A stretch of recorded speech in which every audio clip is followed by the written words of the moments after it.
காலமற் செல்வன் அவனது பார்வை தடைகளை நீக்கி வளம் பெருக்கும் நம் கணபதி சிரத்தை காண்கிற மங்கையர் மாங்கல்ய பலமே திடமாகும்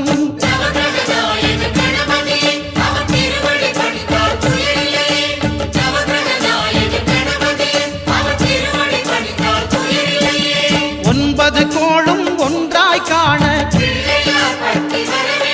அங்கு கற்பகம் என்னும் கடவுளின் மெய்யில்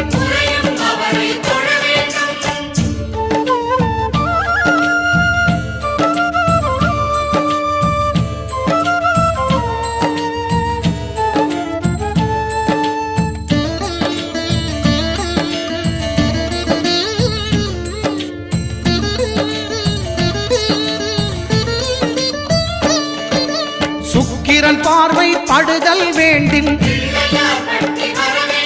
எங்கள் இறைவன்